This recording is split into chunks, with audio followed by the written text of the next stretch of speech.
No, graduate, yeah, this is both English and business administration. So those graduated from the English economics or business administration departments are more satisfied with their job they do. So if there's a mismatch, so if you are not doing the job that you are supposed to do, or then you're not satisfied with the job you do. And if you are a woman, again, you are dissatisfied with your job. If you are working in public sector, you are more satisfied compared to those working in private sector. Yes, this is quality of life index, city-based or life satisfaction thing.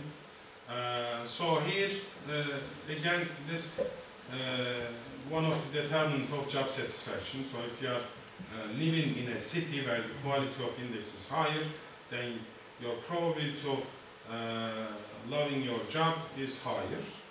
And we couldn't find any relation, statistically significant relation between GPA and job satisfaction. For married, whether you are graduated from Anadolu High School or working mother, number of children, we also, we had many different variables, but we couldn't find any statistical relation between job satisfaction and those variables. Okay, so these are the summary. Okay, we all talk about this. Okay, conclusion. So our findings show that the graduates of the departments where the language of instruction is English finds the first job 3 months earlier on average.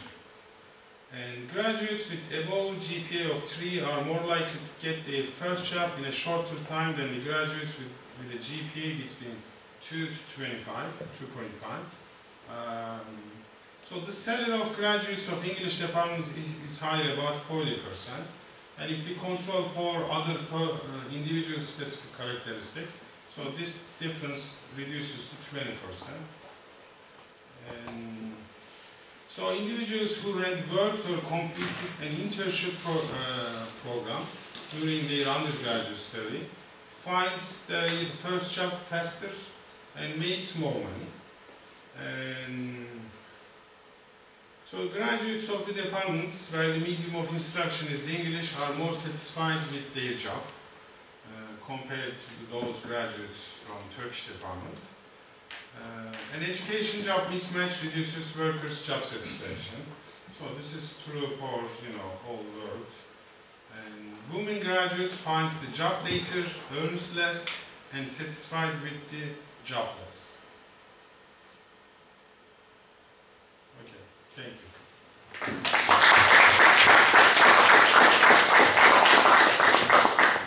We thank Yılmaz Hoca very much for this presentation, full of very interesting details.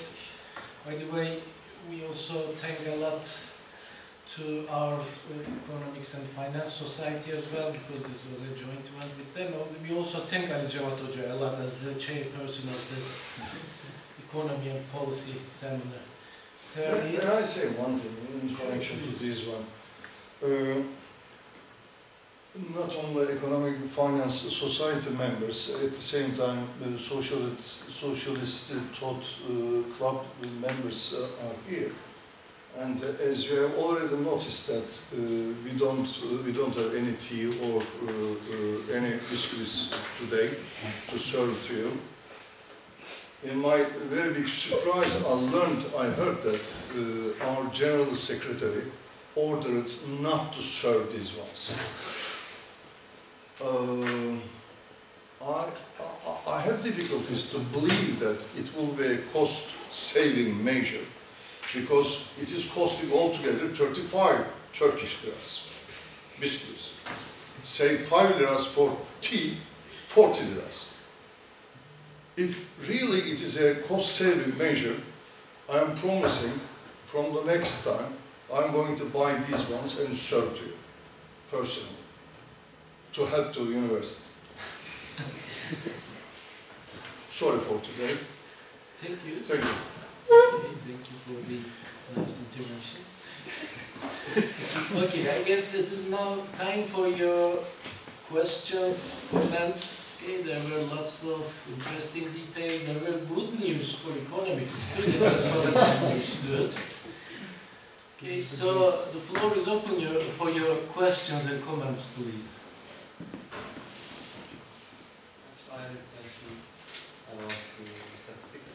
Sean, do you have any information on satisfaction level regarding the age of the participants? Age? Age of the participants. Well, these are almost the same age group, you know. The graduates between 2005 to 2015, I guess, right? So the difference is at most 10 years, so but we didn't look on whether when the age changes, the job satisfaction changes. No, we didn't look at it. You looked at experience, that maybe also indicator of what he asks. Experience in work also is an indicator of age. I noticed.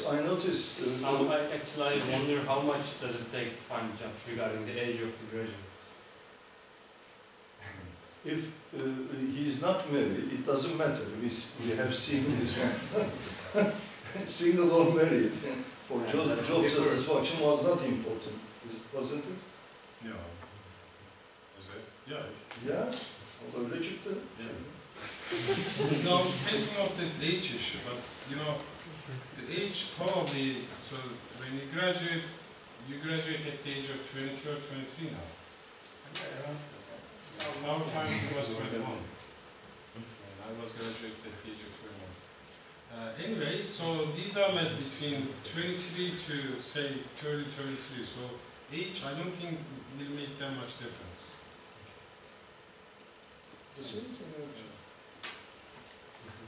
Yes.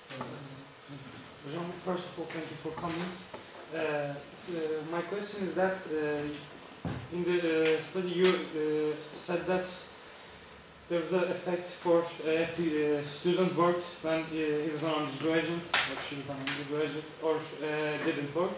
But on the work issue, was it related to his area of study, or let's say it's something like not related job, area-related jobs?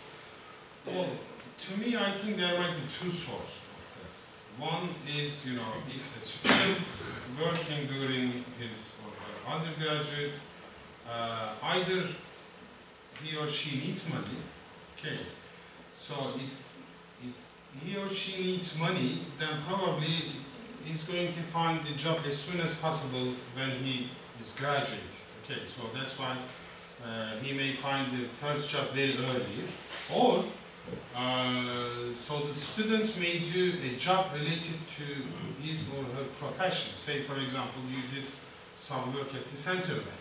Okay, so this will give some signal to the prospective employee after graduation. So I think because of these two reasons, you may find the first job earlier than the others.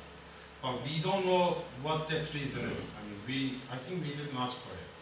Well, but if the job he or she works isn't related to the sector, well, as I said, it may not necessarily be, because if the student needs money and that's why he or she is working, probably she's working at a bar in Eskişehir, okay, as a bartender.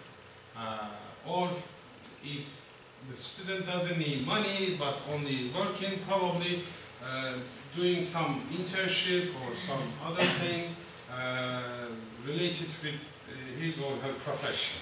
Okay, but we don't know what the reason is. We didn't ask. Thank you. Yes. Other questions, comments? John, thank you so much for this very insightful presentation. So I'm just wondering, so your study made a specific emphasis on the first job. First job. Yes, and I was wondering if your data had any kind of insights into whether this job is actually related to the programs that individuals graduated from. We did ask. We asked two sets of questions. One is for the first job after graduation. Second is the job currently occupied. Okay, But for the duration analysis, we use the first job. And for the salary, the wage issue, we use either first job or current job. We had to. But we did ask right. And only we could ask for the two jobs, otherwise, you know, there are some people who change their job like 5 times. I mean, you cannot ask. I mean, that's why we ask for the information about the first job and the current job. I was just more interested in how you dealt with those individuals, let's say, who are